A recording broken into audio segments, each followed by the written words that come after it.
There's a slot machine on the casino floor right now that's about to pay out big. And if you know what to look for, you could be the one sitting at it. I spent over 10 years as a casino floor supervisor tracking machine performance and payout data. Today, I'm revealing the 5 crucial signs that indicate when a machine is primed to pay. Sign number 1. High coin-in with low payouts. Coin-in is the total money wagered. Coin-in is the total money paid in wins.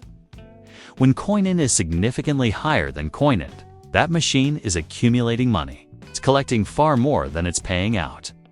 Machines are programmed for specific return to player percentages (RTP), typically between 85% and 95%. If a machine is set to 90% RTP, it must pay back 90% of all money wagered over its lifetime. The key insight is this: if a machine has taken in significantly more than it's paid out, mathematics demands a correction, not because the machine is due, but because of programming.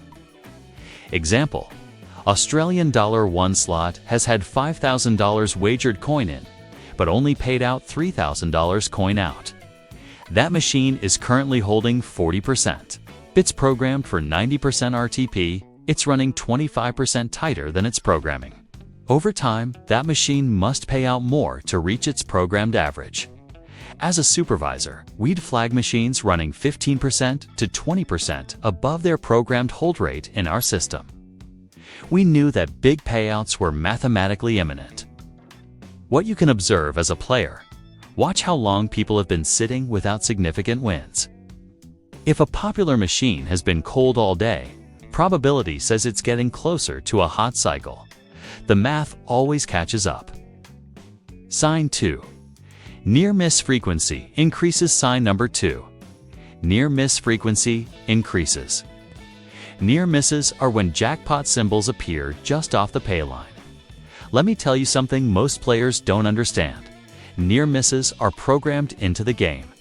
They are psychological tools, not random occurrences. Here's the interesting part. The frequency of near misses can indicate where a machine is in its payout cycle. Before a bonus or big win triggers, near misses often cluster together.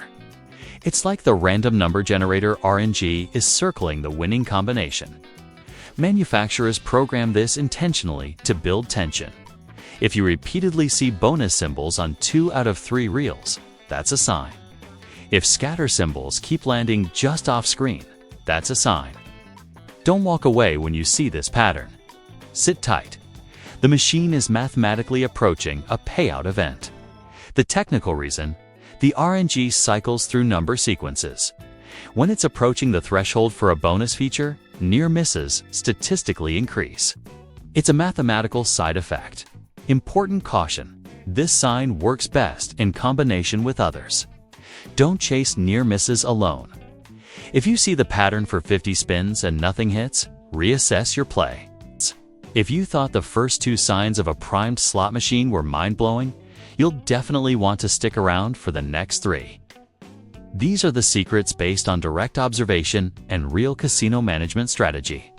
Before we dive into some of the most controversial insider knowledge, do me a quick favor. If you're getting value from this analysis, please hit that like button right now and subscribe to the channel. That simple click helps us share more essential insider knowledge with smart players just like you. Now, let us get into the strategies you can use the very next time you walk onto a casino floor. Sign number 3. The machine just paid someone else a modest win. Now, I know this sounds completely backward. Most players will avoid a machine that just paid out, thinking it's gone cold. This is a huge mistake, especially with certain types of modern slots. You see, many newer video slots use what's called cluster payout programming. These are highly volatile games, and they're designed to pay out in bursts. Think of it like a cycle: accumulate, release, accumulate, release. A medium-sized win is often just the beginning of a release cycle, a sign that larger wins could be coming. So, here's your opportunity. If you see someone win a moderate amount, let's say between $200 and $800, and then they cash out and leave. That's your cue. Jump on that machine immediately. Give it a fair shot, maybe 50 to 100 spins, to see if that hot cycle is still active. What usually happens is that the previous player only caught the first burst from a whole cluster of potential payouts. And here's the key difference you need to understand. The random number generator, or RNG, doesn't just reset after a payout. If that machine is in a favorable, volatile cycle, that cycle continues regardless of who's sitting in the chair. The burst cycle is measured in a certain number of spins, not in a number of payouts. But there's a critical distinction to make. This strategy applies to modest wins, under about $800. We're not talking about massive jackpots. A huge jackpot of, say, $5,000 or more, often does trigger a true reset. After a massive hit like that, the machine will likely enter a long accumulation phase to build its reserves back up. So, it's crucial to know the difference between a nice bonus round and a major jackpot win. Alright, moving on to sign number 4, progressive meters at critical thresholds. This is where we get into real advantage play strategy. Specifically, you want to focus on must-hit by progressives. These are your golden ticket because they are exploitable. They have a guaranteed cap. For example, it's a jackpot that says it must hit by $500. From a supervisor's point of view, we tracked this data closely because it directly affected foot traffic on the floor. And what we found was that most of these progressives trigger somewhere between 80% and 95% of their maximum cap. This is where expected value, or EV, comes into play. Your expected value turns positive when that meter gets very close to its cap. Let's take that $500 progressive. If you see it sitting at $490, your EV is dramatically positive. You are incredibly close to a guaranteed trigger, making every spin you play a statistically profitable bet. So, what's your target? Hunt for those must-hit by jackpots that are at 95% or higher of their cap. And a word of advice: avoid those wide area mega progressives. Your odds on those are astronomically low. Stick to the local, in-house progressives. For an even more advanced strategy, you can track the progressive hit history yourself over multiple visits. If you notice a particular machine consistently hits around 85% of its cap, you've just gained a massive advantage over the casual players who are just walking by. Always do the math first to make sure the potential reward justifies your risk. And that brings us to our 5th and final sign: time of day and floor placement changes. This one reveals a lot about casino management strategy. First, let's bust a myth. Casinos do not remotely change a machine's return to player, or RTP settings. That's just not how it works. But what they absolutely do is physically move machines around based entirely on their performance data. This was a huge part of my job on the floor. So-called hot machines, the ones that were paying out too much, too often were physically relocated. We'd move them to less visible areas, like back corners or near the restrooms. Why? To reduce their exposure and limit the casino's short-term losses on that particular unit.